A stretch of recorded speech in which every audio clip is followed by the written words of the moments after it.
ជំងឺដុំពកនៅរន្ធព្យាបាទភាសាបារាំងហៅថា Les boules anales តើដុំពកនៅបរិវេណទ្វារបាតឬគូតសុទ្ធតែជាជំងឺឬដងបាតមែនដែរឬទេ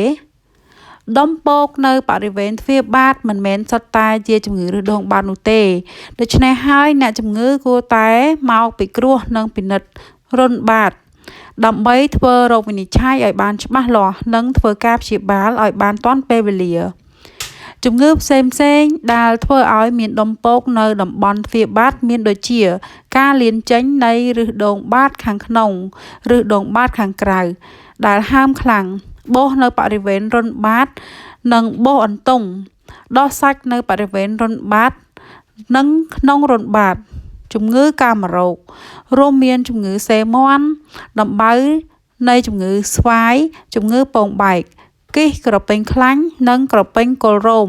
មហារីករន្ធបាតការលានធ្លាក់ត្រសាល់គូតរោគសញ្ញាសំខាន់បន្ថែមដែលតម្រូវឲ្យអ្នកជំងឺប្រញាប់មកពិគ្រោះជាមួយក្រុមគ្រូពេទ្យឯកទេសគឺដុំពកដែលមានលក្ខណៈរំខាននិងមានសភាពឈឺចាប់ដុំពកដែលមានលក្ខណៈងាយហូរឈាមឬមានកំណកឈាមចេញមកខាងក្រៅភាពសើមនៅបរិវេណរន្ធបាតឬកន្ទួលដែលមានសភាពឈឺចាប់ឬធ្លាយហូរទឹករងីអាចមានក្លិនចម្លែកចេញមកក្រៅការព្យាបាលវិធីព្យាបាលគឺប្រែប្រួលទៅតាមមូលហេតុនៃជំងឺនីមួយៗករណីជំងឺឬដងបាតដែលហើមឈឺអ្នកជំងឺអាចត្រូវបានព្យាបាលដោយប្រើថ្នាំគ្រាប់បំបាត់ហើមបំបាត់ការឈឺចាប់និងថ្នាំបន្ទន់លាមកក្នុងពេលជាមួយគ្នានោះអ្នកជំងឺអាចប្រើក្រែមសម្រាប់លាបទៅលើដុំនោះករណីខ្លះគ្រូពេទ្យអាចធ្វើការចោះយកកំណកឈាមដែលធ្វើឲ្យអ្នកជំងឺបានធូរស្បើយពីការឈឺចាប់ភ្លាមករណីបោសដែលមានការរំខានឬឈឺចាប់ស្រួចស្រាលគេអាចធ្វើការវះបង្ហូរខ្ទុះបន្ថយការឈឺចាប់បណ្ដោះអាសន្នដោយប្រើថ្នាំស្ពឹកនិងចំហមករបួសដែលត្រូវឲ្យមានការតាមដានមួយរយៈចំណែកឯបោសអន្ទង់ដែលមានផ្លូវពីខាងក្នុងរន្ធបាតចាក់ចេញមកក្រៅ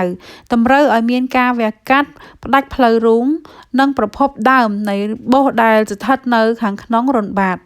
ការវះកាត់នេះអាចនឹងត្រូវធ្វើឡើង2ឬ3ដងប្រសិនបើបោសនោះស៊ីរូងប៉ះពាល់សាច់ដុំខ្ចឹបបាតធ្ងន់ធ្ងរករណីជំងឺសេមាន់នៅរន្ធគូតយើងត្រូវធ្វើតេស្តបន្ថែមដូចជា Serology VHB VHC VIH Syphilis ព្រមទាំងរោគជំងឺប្រមេះទឹកបាយនិងប្រមេះទឹកថ្លាក្នុងលក្ខខណ្ឌដែលមានវិជ្ជមានទៅលើមេរោគណាមួយយើងត្រូវព្យាបាលវាឲ្យបានឆាប់រហ័ស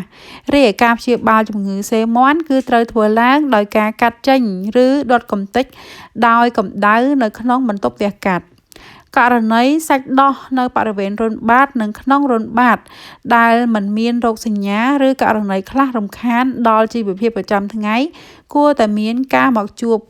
ពិគ្រោះជាមួយនឹងក្រុមគ្រូពេទ្យឯកទេសជាមុនសិនដើម្បីពិនិត្យនិងធ្វើរោគវិនិច្ឆ័យឲ្យបានច្បាស់លាស់មុននឹងឈានទៅដល់ការព្យាបាលប្រសិនបើលោកអ្នកមានបញ្ហាឬរោគសញ្ញាដោយដែលបានរៀបរាប់ខាងលើសូមបញ្ចេញរួសរាន់មកពិគ្រោះជាមួយនឹងក្រុមគ្រូពេទ្យឯកទេស